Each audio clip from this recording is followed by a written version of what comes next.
हमारे विदेश में जाकर हमारे नेता, कांग्रेस पार्टी के पूर्व राष्ट्रीय अध्यक्ष, उनके युवराज समय समय पर, इससे पहले और वर्तमान में, विदेशी ताकतों की भाषा बोलने लगे। भारत विरोधी ताकतों की भाषा बोलते हैं, बोल रहे हैं। और इससे शर्मनाक बात कोई नहीं हो सकती कि अपने देश की अर्थव्यवस्था, जिसको विश्व मानता है, तीसरी अर्थव्यवस्था बनने को जा रही है। हमारे देश का पराक्रम, हमारी सेनाओं का पराक्रम विश्व ने माना है। हमारे यशस्वी नरेंद्र मोदी जी का प्रतिष्ठा विश्व ने मानी है। और करीब 37, मैं संख्या में गलत हो सकता हूँ, 37 बड़े बड़े देशों ने उनको अपने देश का सर्वोच्च अलंकारों से अलंकृत किया है। उसके बावजूद भी वो अपनी झेप मिटाने के लिए, और उनके कार्यकाल के दौरान जब से युवराज वो सक्रिय हुए हैं, तब से चुनाव हारने की प्रक्रिया कांग्रेस में प्रारंभ हुई है, वो निरंतर आगे बढ़ रही है। उसके बावजूद भी वो देश में उनकी सुनने वाला कोई नहीं है, तो विदेश में जाकर के विदेशी ताकतों, जो भारत विरोधी ताकतें हैं, उनकी भाषा बोलते हैं। ये शर्मनाक बात है। मेरे उनसे नम्रता से निवेदन है कि विदेशों में जाकर के भारत की प्रशंसा न कर सके तो गलत रूप से भारत की अर्थव्यवस्था के संबंध में, सेनाओं के संबंध में, हमारे जो सार्वभौमिक संस्थाएं हैं, संवैधानिक संस्थाएं हैं, जो निष्पक्षता और पारदर्शिता से काम करती है, चुनाव आयोग है, ईडी है, इस पर गलत सवाल नहीं उठावे। और इससे उठाने के भारत की प्रतिष्ठा को हासिल होती है।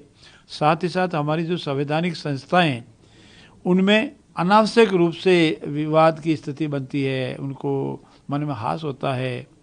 निरंकुश बनने का प्रयास नहीं करें, ऐसा मेरा उनसे प्रार्थना है। जो अरावली पर्वत श्रृंखला है, उसको लेकर कांग्रेस सवाल खड़े कर रही है केंद्र सरकार पर, जबकि केंद्रीय वन पर्यावरण मंत्री ने सब कुछ साफ कर दिया। बावजूद उसके चाहे अशोक गहलोत तो वो लगातार सवाल उठा रहे, डोटासरा, नेता प्रतिपक्ष टीकाराम जूली, किस तरह देखते हैं आपको, क्योंकि ये जो मुद्दा बनाया जा रहा है सब कुछ स्पष्ट करने के बावजूद? देखिए, कांग्रेस के पास न विजन है, न कार्य है, न मुद्दा है, न देश और प्रदेश के विकास के संबंध में कोई रोड मैप है। तो वो ये इनके इन प्रकार में सुर्खियों में रहने का प्रयास करते हैं, नकारात्मक भाव रखते हैं। पहले उन्होंने चुनाव आयोग पर प्रश्न उठाए, वोट चोर, गद्दी चोर का उठाया, तो पूरा हिंदुस्तान में फ्लॉप्स हो रहा, दिल्ली का सम्मेलन फ्लॉप्स रहा, जिलों में फ्लॉप्स हो रहा।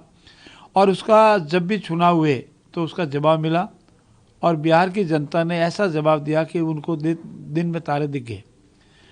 अब ये जो विषय है अरावली पर्वतमाला का, हमारे यशस्वी मुख्यमंत्री जी ने क्लियर कर दिया, अरावली पर्वतमाला पर किसी तरह का कोई नुकसान नहीं होने देंगे।